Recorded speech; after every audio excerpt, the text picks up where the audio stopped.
నమస్తే అమ్మ, మీ పేరు? నా పేరు లత. మా నాన్నగారి పేరు మువ్వ వైద్యనాథం. మాది శ్రీకాకుళం జిల్లా మందసా నుంచి వచ్చాము. కలిసాం బాబు. పొలం సమస్య మీద వచ్చాము. ఆక్యుపేషన్ చేస్తున్నారు. మాది సుమారు 200 ఎకరాలు. మా ల్యాండ్ అంతా మా నాన్నగారు 72లో చనిపోయారు. చనిపోయిన నుంచి మాకు ఎంఆర్ఓలు, సర్వీర్లు, సెక్రటరీలు అందరూ మాకు చాలా అన్యాయం చేస్తున్నారు. లంచాలు తీసుకుంటున్నారు. వాళ్ళకి పడతారు పాస్బుక్ దొంగ ఇచ్చేస్తున్నారు, దొంగ రిజిస్ట్రేషన్ చేస్తున్నారు. ఎక్కడ ఖాళీ ప్లేస్ ఉందంటే రాడ్లు పాతేస్తున్నారు. మాకు హ్యాండ్ ఓవర్ చేయమంటే ఇవ్వకుంటున్నారు. ఏమంటే చెరువులో కల్పిస్తాం అంటున్నారు. తర్వాత వచ్చి మాకు నా బుర్ర మీద కూర్చుంటావా అని అడుగుతున్నారు మోహన్ సర్వీర్ గారు. నా పక్కన కూర్చుంటావా అంటున్నారు. మోహన్ సర్వీర్ గారు 20 లక్షలు ఇస్తావా, నీకు మొత్తం పేపర్లు ఇచ్చేస్తాను, నువ్వు కోర్టుకు వెళ్తే గెలుస్తావా నన్ను అడుగుతున్నారు. మా దగ్గర 20 లక్షలు తినడానికి తిండే లేదు బాబు, మేము ఎక్కడి నుంచి తెచ్చుకుంటాము. ఎంఆర్ఓ గారు, సర్వీరు, సెక్రటరీ, మౌలి వీళ్ళందరూ కలిపి చాలా దారుణంగా మాట్లాడుతున్నారు. మాటలకు మేము చనిపోవాలనుకుంటున్నాం బాబు. ఎంఆర్ఓ ఆఫీస్ దగ్గర జగనన్న కాలనీ మాకు జరైతీ భూములు బాబు. ఇవన్నీ మాకు 8 ఎకరాలు 11 సెంట్లు మా యాండవర్లు ఉండగా సిద్ధ అప్పలరాజు గారును జగనన్న కాలనీ కింద ఎంఆర్ఓ సర్వీర్లు అందరూ రాసి కాలనీ కట్టించి ఇచ్చేసారు. మాకు ఇప్పుడు ఉండడానికి ఇల్లు లేదు, తినడానికి తిండి లేదు బాబు. ఏ గడికి చచ్చిపోతామో మందసా ఎంఆర్ఓ ఆఫీస్ దగ్గర. మాకే తెలియకుంటుంది బాబు. మాకు లోకేష్ గారు న్యాయం చేస్తారని మేము అనుకుంటున్నాము. పాత ఫైల్స్ మా నాన్నగారి పేరున 1960లో సెటిల్మెంటు, 65 రిజిస్ట్రేషను, 10-1 అడంగలు, సెటిల్మెంట్ అడంగలు, ఫేర్ అడంగలు, ఎస్ఎల్ఆర్ తీయమంటే తీయనేస్తున్నారు బాబు. మేము కానీ మీకు ఈ ఆస్తి కొంత హ్యాండ్ చేసామంటే మా ఉద్యోగాలు పోతాయి నన్ను అడుగుతున్నారు బాబు. మాకు రీసర్వీకి పిలిచారు. రీసర్వీకి 5 నెలలు మందసాలో ఉన్నాము. ఒక పూట తిన్నాం, ఒక పూట తినకంటున్నాం మేము. ఉన్నందుకైనా మాకు పిల్లకంటే ఎవరైతే ఆక్యుపేషన్ చేశారో వాళ్ళకే పిలిచి అని చేశారు. పెండింగ్లో పెట్టాను అన్నారు. అది పెండింగ్లో పెడితే మరి మాకు అది సెటిల్ చేయండి బాబు అని అడిగాము. అడిగితే పాపారావు ఎంఆర్ఓ గారు నేను చేయలేను అన్నారు. తర్వాత పాపారావు ఎంఆర్ఓ గారు ఇంటికి వెళ్ళి కాలు పట్టుకున్నాను. ఇంటికి వెళ్ళి పలాసలోని కాలు పట్టుకున్నాను. అలాగే చేస్తానమ్మన్నారు. దిద్దుబాట్లు ఉన్నాయమ్మా మీ పొలం మీద, మీ 10-1లో దిద్దుబాట్లు ఉన్నాయి. 4 పేపర్లు చింపిస్తున్నారు. 10-1లో దిద్దుబాట్లు చేస్తున్నారు.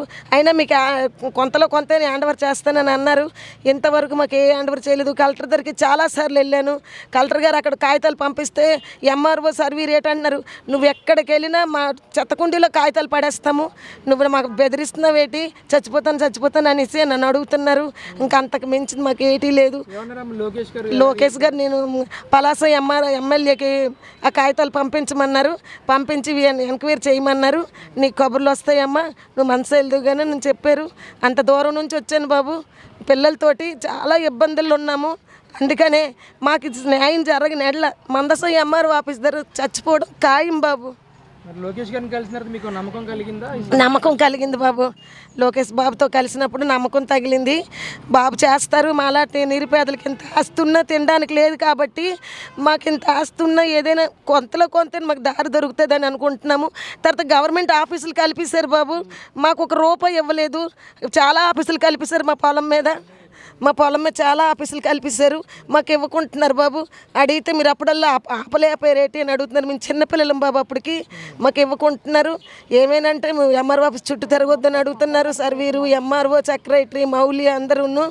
మేము ఆడపిల్లలం బాబు. మా నాన్నకి 3 పిల్లలం మేము. మా అక్క, నేను, మా అన్నయ్య చాలా కష్టాల్లో ఉన్నాం బాబు మేము. మాకు ఏదైనా లోకేష్ బాబు న్యాయం చేస్తారని చూస్తున్నాం బాబు. నమస్తే, మీ పేరు? ఈదర మల్లికార్జునరావు. ఏంటి, ఎక్కడి నుంచి వచ్చారు మీరు? సత్తనపల్లి నియోజకవర్గం, బట్లూరు గ్రామం. లొకేషన్ కలిసి అవకాశం దొరికింది ఈ రోజు? దొరకలా. ఏంటి, ఏ సమస్య మీద వచ్చారు అసలు మీరు? మాకు ఎలక్షన్ రోజు గొడవలు జరిగినాయి. దాని మీద మా మీద 4 కేసులు పెట్టారు. వాళ్లే కొట్టి వాళ్లే రాళ్ళు ఇసిరేసి మా మీదనే కేసులు పెట్టారు. అపాయింట్మెంట్ దొరకలేదు. అంటే ఎవరు కొట్టారు? లేట్ అవుతుంది. వైసీపీ వాళ్ళు పార్టీ పరంగా జరిగిన గొడవలు అయ్యి. అందుకని ఇద్దామని వచ్చాము. అపాయింట్మెంట్ టైం అయిపోతుంది అంటున్నారు. ఎప్పుడు వచ్చారు? మా దూరం నుంచి ఎక్కడికి వచ్చేవరకు టైం అయిపోతుంది. అది ఇప్పుడు 9 సార్లు నుంచి వస్తూనే ఉండా, వచ్చేవరకు టైం అయిపోతుంది. ఎవరు మీ మీద దాడి చేస్తే అసలు ఎందుకు దాడి చేయాల్సి వచ్చింది? ఎలక్షన్ రోజు గొడవ. అంటే ఎవరు ఆ వ్యక్తులు? ఎవరు అసలు? మా గ్రామస్తులే, వైసీపీ వాళ్ళే. మరి మీరు తర్వాత అధికారులు ఏమైనా కలిసారా? కలిసాము. కలిస్తే వాళ్ళు మా మీదనే ఎదురు కేసు పెట్టి మేము దెబ్బలు తిని మా మీదనే కేసులు పెట్టారు. వాళ్ళకి అనుకూలంగా ఉంటారు అక్కడ పోలీసులు వాళ్ళంతా. అది జరిగింది. మరేంటి అసలు ఎలాంటి న్యాయం కోరుకుంటున్నారు మీరు? ఏమి లేదు, ఎంక్వైరీ చేసి మా దగ్గర ఉండే వీడియో ఎన్ని ఉండే మేము చూపిస్తాం. ఎంక్వైరీ చేయమని అది వాళ్ళ మీద చర్య తీసుకోవాలి. అది ఎస్పీ డిఎస్పీ అను సిఐ మీద వాళ్ళిద్దరే ఏకపక్షంగా నిర్ణయం తీసుకుంది. అది అధికారులు కూడా వైసీపీ వాళ్ళకి సపోర్ట్ చేశారు. సపోర్ట్. దెబ్బలు తిని తలకాయలు పగలు కొట్టుకొని రాళ్ళు వేసుకొని రాళ్ళు దెబ్బలు తిని కూడా మా మీదనే కేసులు పెట్టారు. వాళ్ళే చేసి అన్నీ. అది రిమాండ్ కూడా విధించారా మీకు? ఎన్ని రోజులు? నెల పెట్టారు. ఎస్టీ యాక్ట్ కింద పెట్టి 4 రోజులు కూడా జైల్లోనే ఉండొచ్చు. ఎస్టీ ఒకటి పెట్టారు, ఎస్సీ యాక్ట్ ఒకటి ఉంది, రవిడీ షీట్ ఒకటి ఉంది, బైండ్ ఓవర్ కేసు మొత్తం. నాకు 68. ఇంకా రేపు కేసే ఒకటి పెట్టాల. ఎందుకంటే ఈ వయసుకు తగ్గట్టు పెడితే అది బాగుండేది. ఇంకా అది న్యాయం కోసం అని వచ్చాం. అపాయింట్మెంట్ దొరకలా. మరి ఎప్పుడు దొరికిద్దో మరి చెప్పలేము. 7 నెలల నుంచి వస్తూనే ఉండా. మనం వచ్చేవరకు దూరం నుంచి వచ్చేవరకు 40 కిలోమీటర్ల నుంచి వచ్చేవరకు టైం అయిపోతుంది. అది. నమస్తే అండి, మీ పేరు? Sir Ramakrishna sir. ఎక్కడి నుంచి వచ్చారు మీరు? సత్యసాయి జిల్లా కనగనపల్లి మండలము కొండపల్లి గ్రామము తొమ్మిదిశాల రెవెన్యూ భూమి. ఎందుకు వచ్చారు ఇక్కడ? ప్రజా దర్బార్ రావడానికి కారణం ఏంటి? ఏ సమస్య మీద వచ్చారు? Land issue sir. ఏం జరిగింది అసలు? మేము సాగు చేసుకుంటూ ఉండం. మాకు మా ఇందిరాం కాలంలోనే మాకు పట్టా ఇచ్చారు సార్. ఇచ్చింటారే అప్పుడు గత ప్రభుత్వం వాళ్ళు అన్యాయంగా అక్రమంగా మా మీద మానసికంగా విత్తి బండి ఆదినారాయణ, బండి నాగరాజు వీళ్ళు భూమి ఆక్యుపై చేసి దగ్గర 1.5 ఎకరా రాశారు మాకు. ఆ ల్యాండ్లోకి రానికోకుండా నీ దిక్కుని సాటి చెప్పుకోపని చెప్పేసి మానసికంగా వేధిస్తున్నారు. మా భూమి మాకు ఇవ్వండి చెప్పేస్తే మమ్మల్ని కులం పేరు దూషించి మమ్మల్ని మానసికంగా నువ్వు ఎంతరా, నువ్వు నీ బతికెంతరా, నువ్వు మాదిగినా కొడుకు అని చెప్పేసి బండబూతులు తిట్టి మమ్మల్ని మాట్లాడినారు.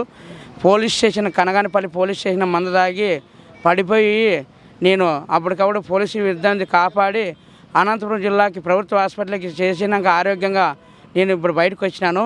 కానీ వాళ్ళు కేసు అయితే అయింది. కానీ మరి Dharmaram division DSP sir enquiry చేస్తామని చెప్పేసి వాళ్ళని ఇప్పటి వరకు అంది పోలీస్ స్టేషన్కి పిలిచి వాళ్ళని కౌన్సిలింగ్ ఇవ్వడం కానీ లేకుంటే దండించింది కానీ ఏ పాపం పోలేదు. స్వతంత్రం వచ్చి 80 సంవత్సరాలు అవుతున్నా కూడా దళితుల మీద మా మీద ఇప్పటికీ కూడా కొన్ని మన అనంతపురం జిల్లా నుంచి కూడా మన కనగనపల్లి డివిజన్లో ఎంతోమంది మానసికంగా వేధిస్తున్నారు. మా పైన గౌరవనీయులైన పెద్దలు మరి రాష్ట్ర ముఖ్యమంత్రి చంద్రబాబు నాయుడు సారు, లోకేష్ సారు అందరూ కూడా యాక్షన్ తీసుకొని దళితుల మీద అన్యాయం జరగకూడదు, న్యాయం చేయాలని మేము ఆశపడుతూ మరి వెంటనే వాళ్ళ మీద ప్రభుత్వం వాళ్ళు వెంటనే ఫోన్ చేసి దళితుల మీద కావాల్సిన భూములు అయితే అన్యాయం కోల్పోకుండా న్యాయం చేయాలని రిక్వెస్ట్ చేస్తూ సెలవు చేసుకుంటున్నాం. జై భీమ్. కావాల్సిన భూములు అయితే అన్యాయం కోల్పోకుండా న్యాయం చేయాలని రిక్వెస్ట్ చేస్తూ సెలవు చేసుకుంటున్నాం. జై భీమ్.